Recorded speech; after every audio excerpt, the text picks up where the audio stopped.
E a outorga do uso de água precisa ser solicitada o quanto antes pelo produtor. Assim ele não tem prejuízos ou imprevistos. Eu vou fazer um bate-papo com o Hélio Jove para a gente tratar sobre outorga do uso da água, que é um tema muito difícil, às vezes, para o produtor rural ver onde que ele se enquadra, já que, de acordo com a legislação de cada estado, isso também pode se alterar.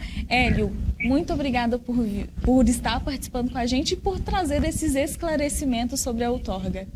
Eu que agradeço mais uma vez estar aqui com vocês, levar o conhecimento da legislação ambiental e hoje especificamente sobre recurso hídrico. Nós vamos falar sobre água. É necessário ou não ter algum tipo de autorização para utilizar essa água? Hélio, para a gente começar a fazer essa diferenciação das outorgas, ali a gente tem para nascente, para barragens, para mini-postos, a cisterna. Qual que é a diferença de cada uma delas?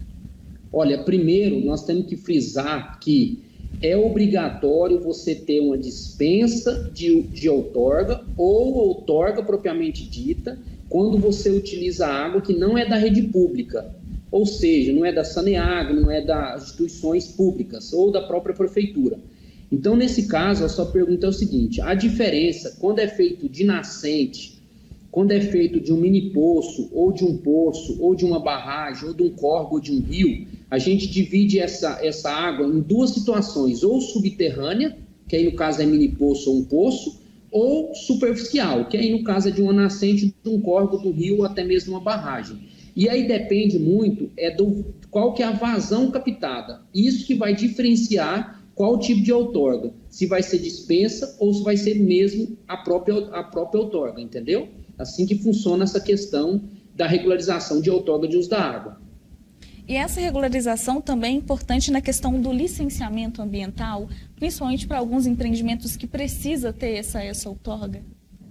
Exatamente, é imprescindível. Você não consegue regularizar qualquer tipo de licenciamento ambiental, do mais simples ou mais complexo, se você utiliza a água no empreendimento sem comprovar a regularização dessa água. Automaticamente, como eu disse anteriormente, vai ter que ter ou uma dispensa, se consumir uma quantidade mínima de água, ou uma outorga mesmo. Isso é vinculado. Você tem que ter primeiro a outorga para depois obter o licenciamento ambiental, independente da atividade.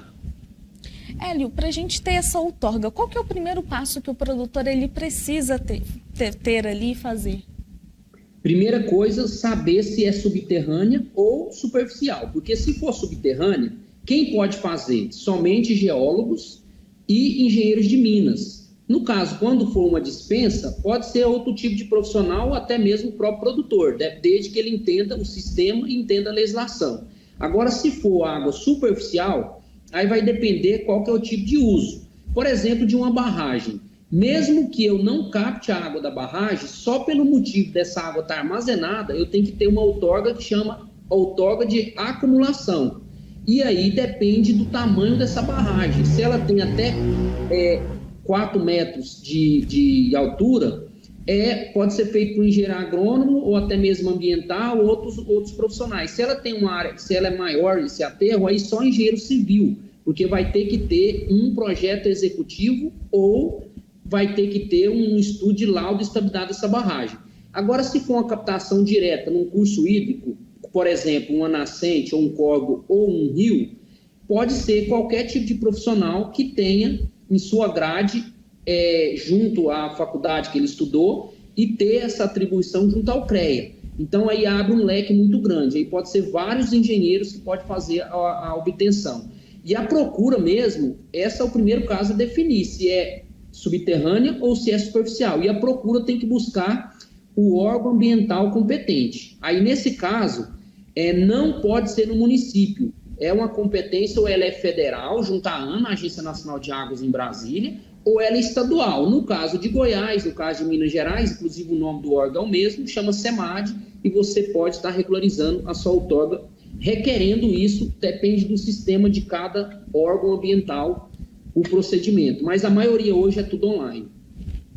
E a gente falando dessas interferências, quando ela é feita, aquela outorga, quando a água é por bombeamento. Tem alguma questão em relação às bombas? Nesse caso de puxar a água, tem que ter uma outorga para essas bombas também? Como que funciona? Exatamente. Essa é uma outorga de captação. Aí, essa bomba, eu tenho que ter tem que ter a ficha técnica dessa bomba, porque ali vai estar as características dessa bomba, que automaticamente vai definir o tipo de outorga. E a maioria, quando é aquelas bombinhas menores, que a gente fala bomba leão, uma bomba menor, a maioria é dispensa de outorga. Mas quando é uma bomba com maior potência, e aí certamente muitas vezes é utilizada até mesmo para irrigação, aí é uma outorga propriamente dita.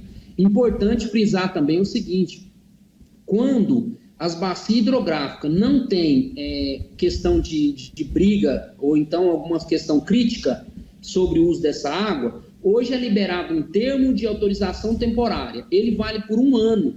Enquanto o órgão ambiental não libera a outorga definitiva, ele está em vigência. Se ele estiver próximo de vencer, basta pedir a renovação e você vai renovando até sair a outorga definitivamente. Nós também temos aqueles casos que a gente fala sobre outorga de uso de água, muito voltado, a pessoa pensa muito em irrigação, mas isso também pode ser voltado para a piscicultura. Com certeza. Falando de piscicultura, a gente fala que é uso não consultivo. E falando de irrigação, a gente fala que é uso consultivo. Qual que é a diferença? Para a piscicultura, essa água ela vai entrar naqueles tanques e vai sair lá na frente. No momento de encher o tanque, depois essa água vai continuar correndo naturalmente. Agora, a irrigação não. A irrigação, você tira a água, ela é utilizada e essa água praticamente não volta para o curso hídrico. Isso é muito importante. Então, no caso de piscicultura, você tem que ter a outorga desse uso dessa água e tem que ter o licenciamento. No caso e a maioria é por gravidade. No caso de irrigação, você utiliza a bomba. E aqui é importante frisar também o seguinte, que no passado você tinha que ter uma outorga para cada bomba. Hoje não é assim mais, é uma outorga para o sistema. Se você capta água naquele local e irriga vários pivôs, coloca isso num tanque pulmão, que a gente fala piscinão, depois vão para os pivôs, você tem uma outorga só lá da captação, lá da origem. Então, isso mudou bastante, apesar que a complexidade da quantidade de cálculos e estudos continua o mesmo. Só que não tem mais aqui lá uma outorga para cada pivô. Você tem uma outorga para cada captação. Isso diminui bastante a quantidade de outorga e agiliza na liberação. Nessas liberações de outorga, a gente pode ter diferença de liberação de estado para estado ou isso é mais em âmbito federal? Vai depender da competência. Se é um córrego, se é um rio federal, a competência é na ANA, Agência Nacional de Águas. Inclusive, é tão organizado lá que a gente consegue sempre outorgar com menos de 30 dias. Tudo de forma online e a gente recebe essa outorga também online. Quando a gente fala de outorga que não é competência federal, basicamente, a legislação é a mesma. Existe uma base federal e cada estado tem a sua. Mas aí você tem que procurar o estado que é competente para liberar a outorga no seu estado. E isso, repito, não é igual ao licenciamento ambiental. Não pode ser feito no município. A competência ou ela é estadual ou ela é federal. Do licenciamento ambiental depende. Se o município for descentralizado, você pode fazer no município. Isso tem essa diferença bem grande referente à competência. Hélio, eu também queria perguntar para você se existem alguns casos que essa outorga também pode ser dispensada ou não, ela tem que ser pedida sempre. Tem algum caso que ela precisa ser analisada, às vezes pela vazão do uso da água, às vezes pode ter uma dispensa dessa outorga? Dependendo da vazão captada, a maioria delas é dispensa. Mesmo assim, ela tem que ser requerida e tem prazo de validade. No caso, são 6 anos. E aí você, com essa dispensa, você consegue regularizar, no caso, o licenciamento ambiental, se você precisar. Mas a obrigação de ter outorga independe do licenciamento, é só pelo motivo de você utilizar água que não é da rede pública. Hélio, também é só para a gente poder frisar que o produtor ele precisa estar de acordo com todas essas legislações, com todos esses processos, até mesmo para pedir o crédito rural dentro da sua atividade. É necessário ter essa outorga e estar de acordo com a lei? Eu sempre falo o seguinte, que o maior fiscal do meio ambiente são as instituições financeiras. Então, se ele não tem a sua legalidade cumprida, obtendo a outorga quando ele é obrigatório e obtendo o licenciamento ambiental, ele não vai ter só as penalidades que a própria legislação, que já é pesado. ele vai ter restrição de direito. E entre essas restrições de direito é não ter acesso ao crédito. Então, nenhuma instituição financeira libera qualquer tipo de financiamento se não tiver com a outorga e o licenciamento ambiental em dias. Muito importante. Por isso que eu falo que é o maior fiscal do meio ambiente são as instituições financeiras. Hélio, muito obrigada pelos esclarecimentos, pela participação. E vamos voltar também a falar de outros temas e esclarecer para o produtor rural.